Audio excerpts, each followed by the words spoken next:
오래전에 가수 노사연 씨가 불러서 히트를 쳤던 만남이라는 노래가 있습니다.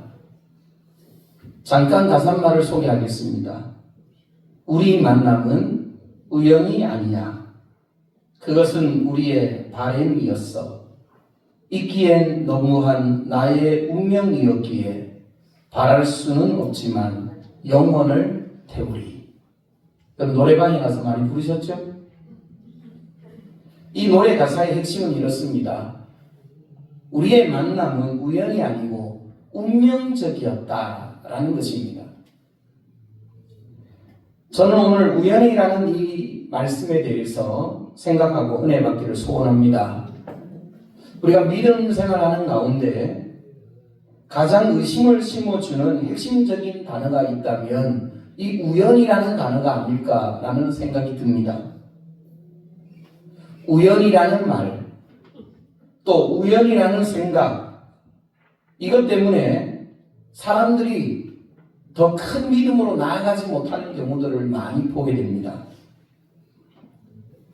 우리가 인생 살다가 힘들고 어려우면 목사님을 찾아와서 기도를 부탁합니다. 목사님, 기도 좀 해주세요. 이 문제가 해결되도록 기도 좀 해주세요. 그러면 이제 목사도 기도하고 강구에서 성도들이 다 같이 그 문제가 해결되어지기를, 그 병이 고침받기를 위해서 간절하게 기도합니다. 그리고 하나님의 은혜가 임해서 기도로 정말로 문제가 해결되어집니다. 치유가 되어집니다.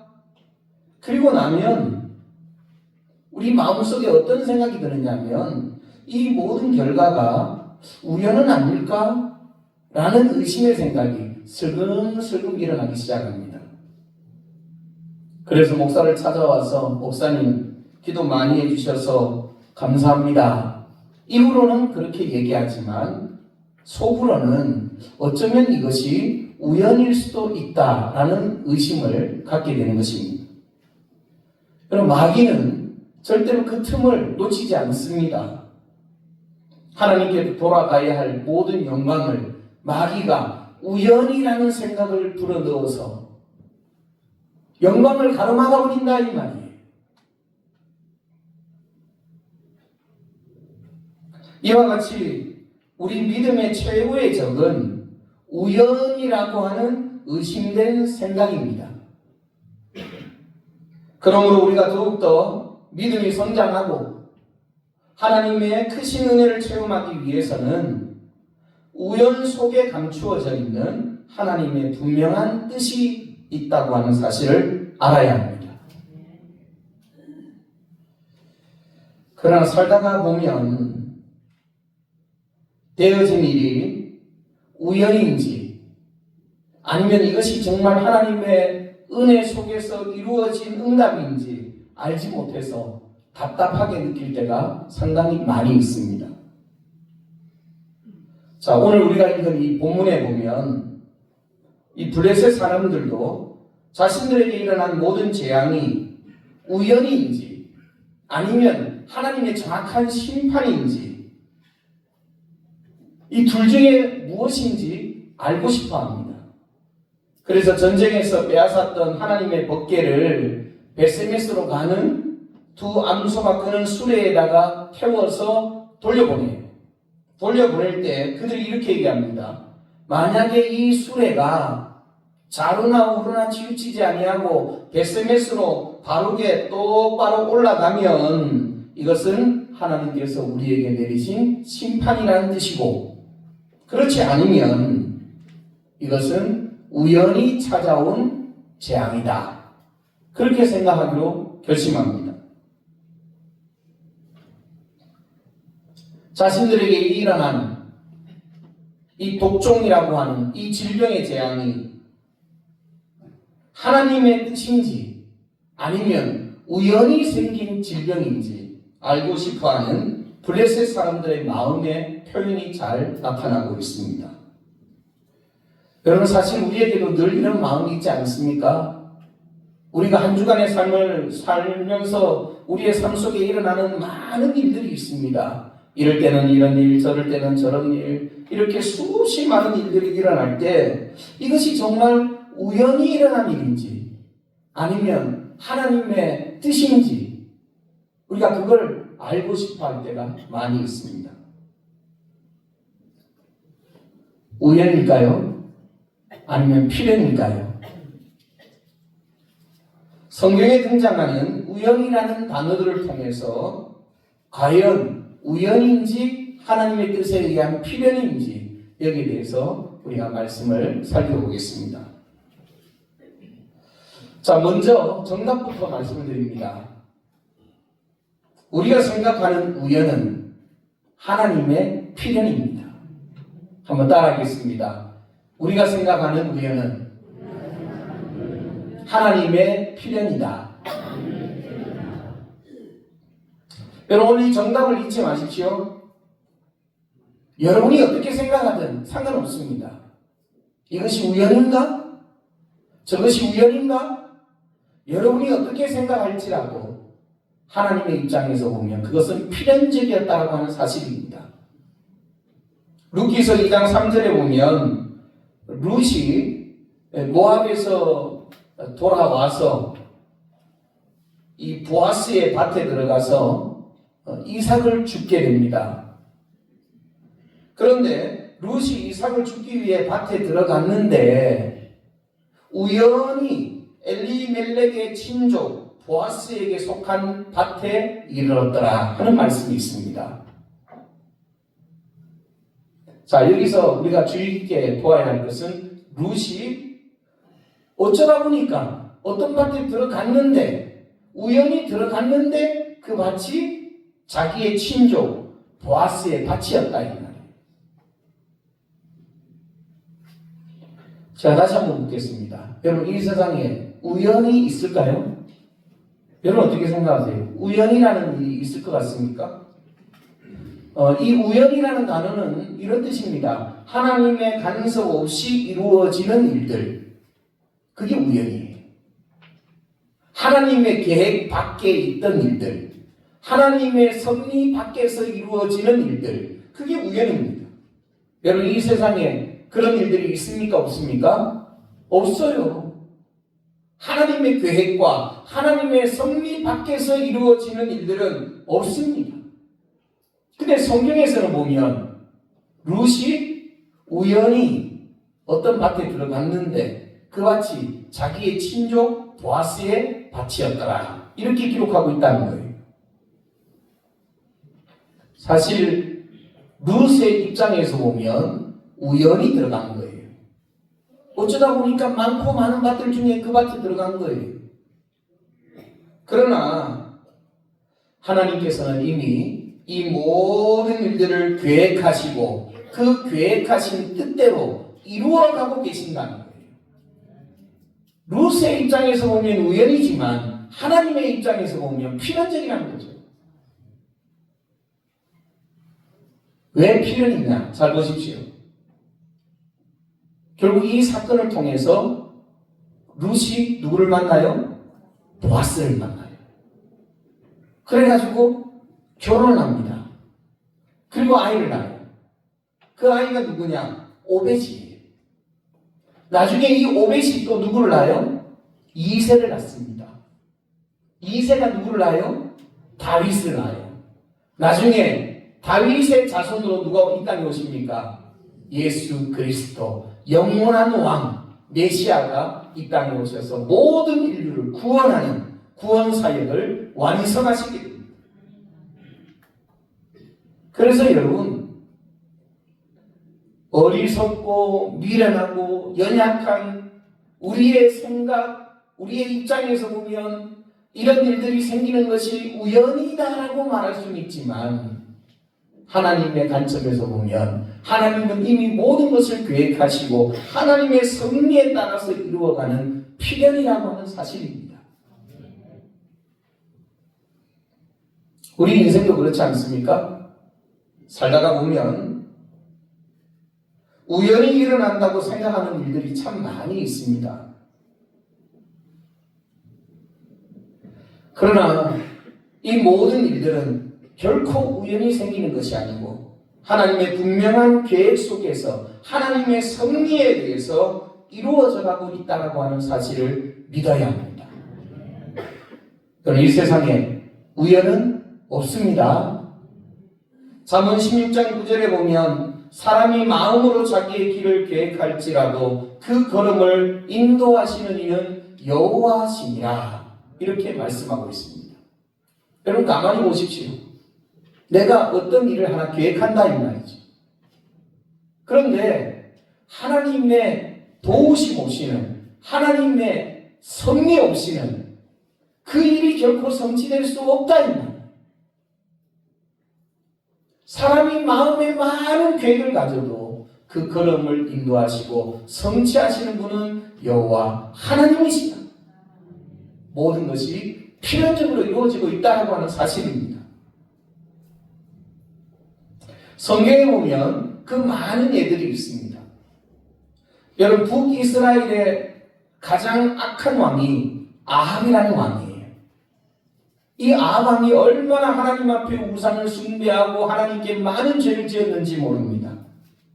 그런데 이 아합 왕이 아람 나라와 전쟁을 하러 나갔다가 성경에 보면 이렇게 되어 있습니다. 우연히 아람 나라 병사 하나가 화살을 날렸는데 그 화살이 날아와서 하필이면 아합 왕 가슴에 탁 맞아가지고서는 아합 왕이 죽어요. 전사합니다.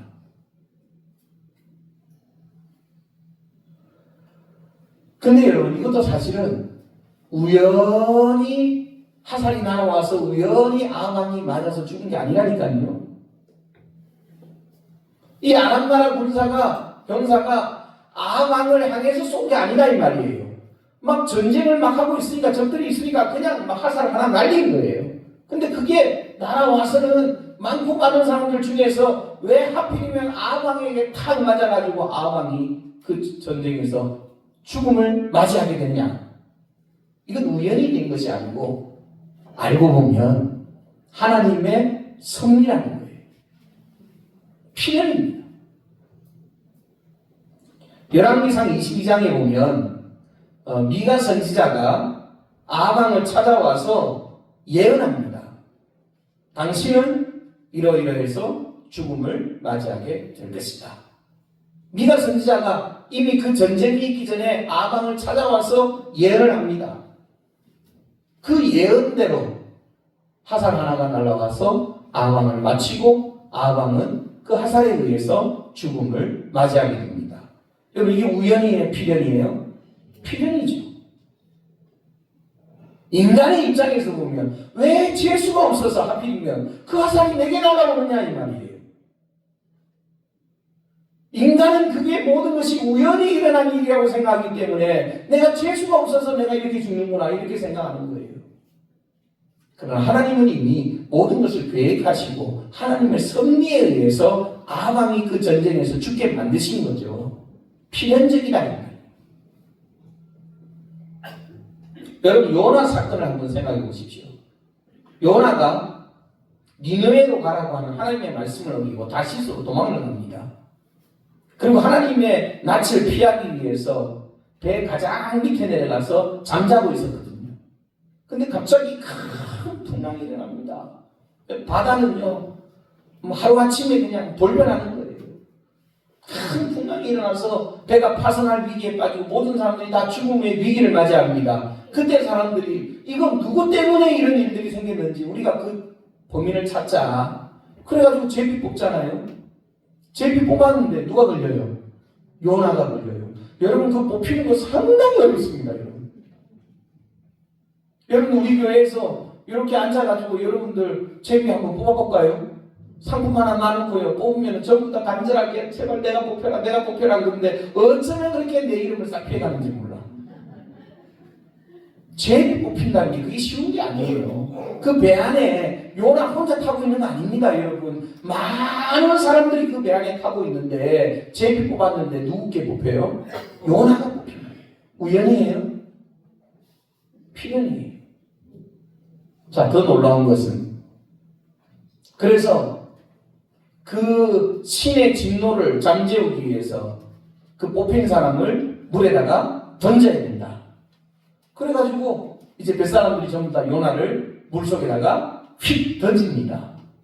던졌는데 큰 물고기가 와가지고 던져진 요나를 굴떡 삼켜버렸다. 그래서 요나가 물고기 뱃속에서 사흘 밤낮을 지나게 됩니다. 여러분 이것도 한번 생각해 보세요. 원래 큰 물고기들은 배 주변에 잘 안 와요. 사람이 인기척이 들리면 다 도망가는 게 물고기잖아요. 근데 큰 물고기, 뭐 상어였는지 고래였는지 우리는 알 수는 없어요. 그러나 그 큰 물고기가 요나가 타고 가고 있는 그 배, 그 밑에서 딱 기다리고 있다가 요나가 제비가 딱 꼽혀가지고 요나가 하나 둘 셋 물로 탁 뛰어들 때 풍덩할 때 맞춰서 입을 딱 열어가지고 요나를 꿀떡 삼켰다 이 말이죠. 그래야지 완성될 수 있는 장면이잖아요. 우연이에요? 아니 물고기가요 쇼해요 지금? 그 밑에서 이렇게 따라가다가 이거 언제 던지나? 그거 보고 있다가 탁 던져지는 거 보고서는요 딱 맞춰서 입을 딱 열어가지고 요나를 꿀떡 삼켰다 이 말이죠. 우연 아니에요. 하나님의 전적인 필연의 역사예요. 하나님이 그 모든 일을 만들어가고 계신다는 거예요. 하나님은 저 니느웨 성에 살고 있는 사람들을 구원하기로 작정하신 거예요. 어떻게 해서라도 요나를 보내야 돼요. 요나가 하나님의 뜻을 거역해서 다시스로 도망간다 할지라도 물고기 뱃속에 집어넣어서라도 다시 토해내서라도 요나를 니느웨 성으로 보내가지고 요나의 입을 통하여 외치게 만들고 그 외침을 듣는 모든 니느웨 성 사람들이 회개해서 구원받도록 하는 것이 하나님의 뜻입니다. 그 뜻을 하나님이 이루어가고 계시는 거예요. 요나는 도구입니다. 도구. 그러니까 요나가 제비 뽑힌 것도 요나가 물고기 속에 들어간 것도 토해진 것도 다 하나님의 필연이라는 거예요. 더 놀라운 사건이 있습니다. 저는 이 설교를 할 때마다 베드로가 생각나요. 베드로가 예수님께서 너희가 나를 버리고 도망갈 것이다. 그럴 때 다 아니라 그랬잖아요. 난 절대로 예수님 버리지 않겠다. 그럴 때 베드로가요. 나는 죽을지언정 나는 절대로 예수님을 버리지 않겠습니다. 이렇게 얘기했어요. 여기 계시는 여러분도 죽을지언정 무정태 목사를 배반하지 않을 줄로 믿습니다. 네, 그 말 믿을 것 같죠? 사람 마음이 얼마나 간사한지 그렇게 고백하니까 예수님께서 뭐라고 말씀하셨느냐면 아니다. 네가 새벽 닭이 울기 전에 나를 3번 부인할 것이다. 말씀하신 거예요. 베드로 까맣게 잊어버렸습니다. 그리고 그날 밤에 예수님께서 붙잡혀 가시죠. 붙잡혀 가실 때 베드로가요 예수님을 부인합니다. 어린아이 앞에서 군중들 앞에서 군인들 앞에서 3번 딱 정확하게 3번 부인해요. 나는 모른다. 나는 저자를 모른다. 그러면서 예수님을 막 저주하면서 자신의 정당성을 나타내기 위해서 사람들 앞에서 예수님을 저주하면서 예수님을 부인했습니다. 딱 3번 부인하고 났더니 갑자기 닭이 울기 시작했습니다. 꼬끼 닭이 울었다. 그 닭 소리를 듣고 예수님이 하셨던 그 말씀이 베드로에게 번쩍 떠오른 거예요. 네가 반드시 새벽닭이 울기 전에 나를 3번 부인할 것이다. 하신 말씀이 생각나서 베드로가 심히 통곡하고 우니라. 여러분 이게 우연이에요? 우연이에요? 베드로의 부인이 우연이에요? 필연이다. 저는 이 베드로의 부인을 생각할 때마다 그 생각이 떠올라요. 여러분 닭들은요 머리가 나빠서 닭대가리라고 놀리잖아요. 얼마나 머리가 나쁜지 몰라요. 여러분 닭이 언제 울어요? 새벽에 울어요?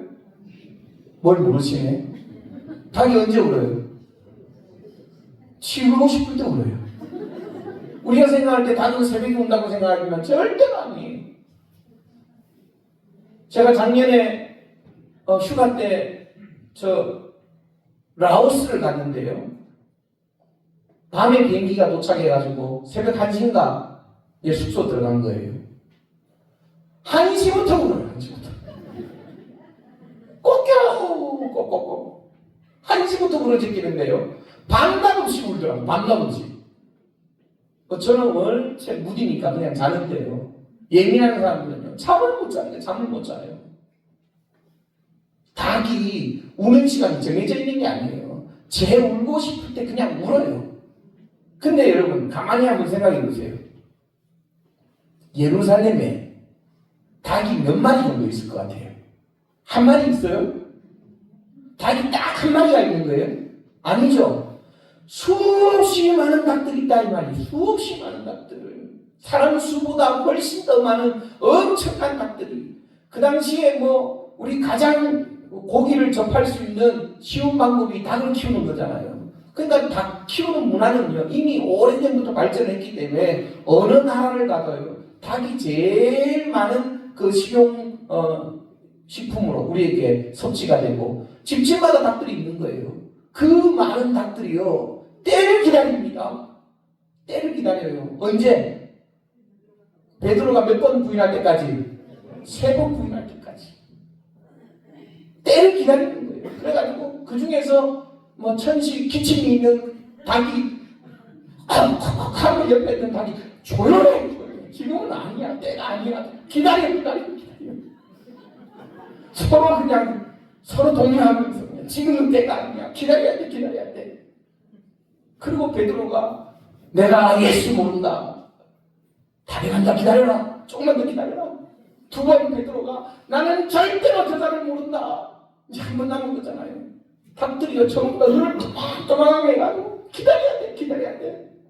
그리고 마지막에 베드로가 3번째 나는 저주한다. 저자를 저주한다. 나는 저자를 모른다. 딱 하자마자요 기다렸다는 뜻인가 꼭겨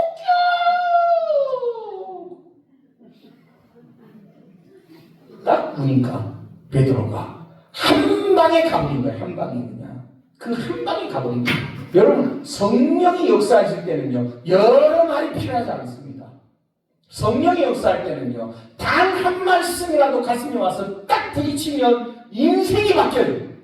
그게 하나님의 역사예요. 우리 교회 송하람 저 학생 보십시오. 10여 년 변하지 않던 아이가 우리 예슬이가 아니고 예은이하고 둘이요 작년에 중고등부 수련회 딱 1박 2일로 갔다 왔는데요 애들이 180도 확 변해요.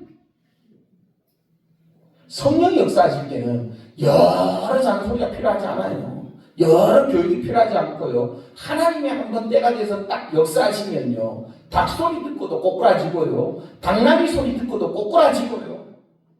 천둥 번개 소리 듣고도 꼬꾸라지고요. 하나님이 역사하시면 한 말씀이면 사람의 영혼이 변하고 인생이 변합니다. 그게 하나님의 역사예요. 그 예루살렘이다.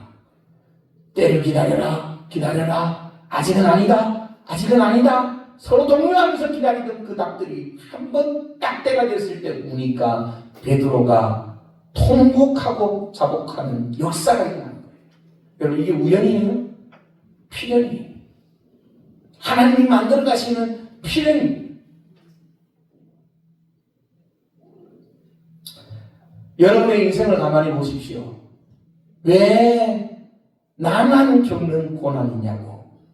우리가 하나님을 향해서 불평하고 원망할 때가 많이 있습니다. 하나님, 왜 내게 이런 질병이 찾아왔나요? 하나님, 우리 가정은 왜 이렇게 힘드나요? 하나님, 나는 왜 망할 수밖에 없었나요? 왜? 하나님, 왜? 그게 마치 우연처럼 내게 찾아왔다고 생각하기 때문에 우리 하나님을 원망하고 불평할 때가 많이 있습니다. 그러나 오늘 저와 여러분은 분명히 깨달아야 됩니다. 어떤 일도 하나님의 계획 밖에서, 하나님의 섭리 밖에서 이루어지고 있는 일들은 없습니다. 모든 것이 필연적으로 하나님의 뜻에 의해서 이루어지고 있다고 하는 사실을 믿으시기를 바랍니다. 자, 그렇다면 중요한 것은 내게 어떤 일이 생겼을 때 이것이 하나님의 필연적인 계획이라면 우리는 그 속에서 하나님의 뜻을 찾는 지혜를 가져야 된다는 거예요. 사도 바울이 로마서 12장 2절에서 이렇게 동면합니다. 너희는 이 세대를 본받지 말고 오직 마음을 새롭게 함으로 변화를 받아 하나님의 선하시고 기뻐하시고 온전하신 뜻이 무엇인지 분별하도록 하라. 여러분, 무엇보다 중요한 것은 하나님의 뜻을 찾는 것입니다. 여러분 지금 어떤 상황 속에 놓여져 있습니까? 여러분이 어떤 상황 속에 놓여져 있느냐, 그것보다 더 중요한 것은 지금 이 상황 속에서 하나님, 나를 향하신 하나님의 뜻이 무엇인가를 찾아야 된다는 거예요. 어린아이 신앙을 가진 사람들은 한결같이 하나님의 뜻에는 관심이 없어요. 그냥 자기가 처해 있는 그 위기의 상황을 벗어나게 해달라고 하나님 앞에 때를 쓰면서 기도합니다. 그러나 성숙한 믿음을 가진 성도들은 여러분에게 닥친 여러 가지 상황과 현실 속에서 나를 향하신 하나님의 뜻이 무엇인지 그 뜻을 찾기 위해서 기도해야 된다는 거예요. 그것이 바로 하나님이 원하시는 성숙한 믿음인 줄 믿습니다. 더 나아가서 내게 생겨난 많은 일들이 우연이 아니고 하나님의 필연이라면 우리는 어떤 형편과 어떤 상황 속에서도 소망을 가지고 살아갈 수가 있습니다. 여러분, 성경에 나오는 요셉의 고백을 보면 잘 알 수 있습니다. 창세기 45장 5절에 보면 요셉이 애굽의 국무총리가 되었다라고 하는 사실을 알고 요셉 앞에 선 형들이요 벌벌 떨면서 두려워합니다. 요셉을 죽이려고 했잖아요. 요셉을 팔아버렸잖아요. 근데 나중에 보니까 그 요셉이 애굽의 국무총리가 되어서 자기 앞에 서 있다 이 말이죠. 그러니 형들이 얼마나 두렵겠습니까? 벌벌 떨고 있을 때 요셉이 자기 형들에게 이렇게 건면합니다. 당신들이 나를 이곳에 팔았다고 해서 근심하지 마소서, 한탄하지 마소서.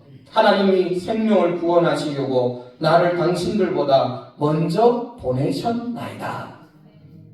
여러분, 이게 요셉의 믿음이에요. 여러분, 우리가 이미 성경을 잘 알고 있습니다. 요셉이 형들로 인해서 얼마나 많은 어려움에 빠졌습니까? 얼마나 많은 고통을 당했습니까? 그러나 요셉이 그 가운데에서도 하나님을 향하여 원망하지 않고 형들을 향하여 원망하지 않았던 것은 하나님의 뜻을 믿었다는 거예요. 자기가 왜 이런 어려움을 당하는지, 이 어려움 속에는 분명한 하나님의 뜻이 있고 하나님의 놀라운 계획이 있다는 사실을 요셉은 알았다 이 말이에요.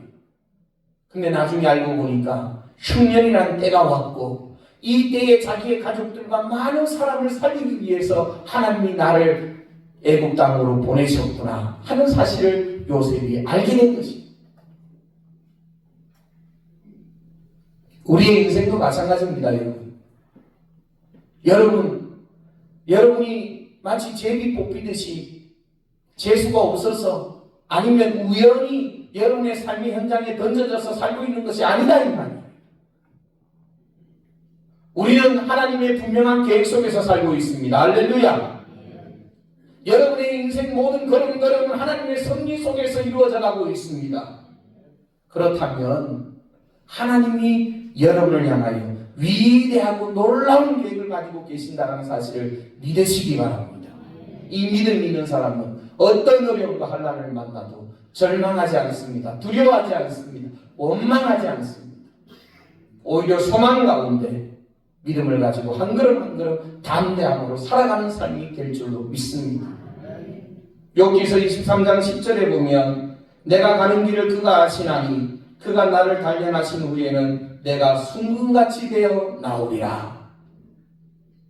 오늘 이 욥의 고백이 저와 여러분의 고백이 되기를 바랍니다.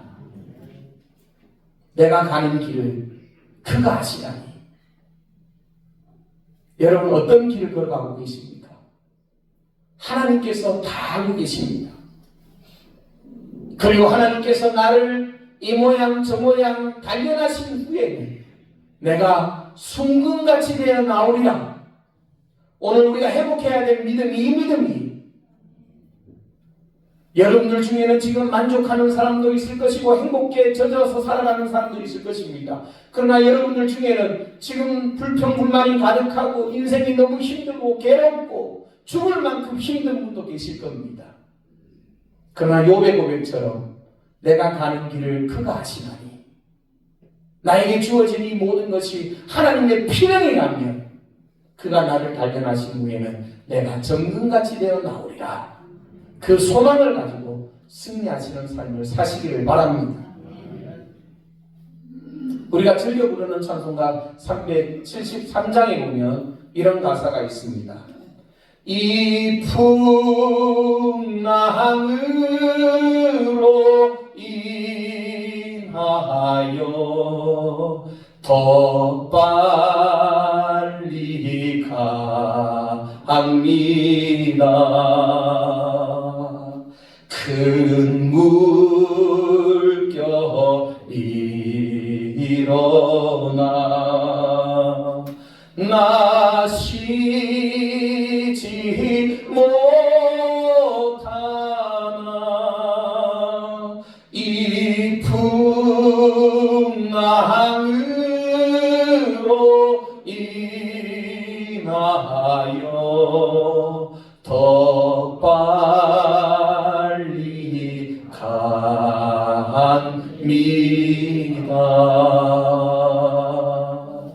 아멘. 기도하겠습니다. 하나님 감사합니다. 우리는 인생을 알 수 없습니다. 살다가 보면 이런 일도 생기고 저런 일도 생깁니다.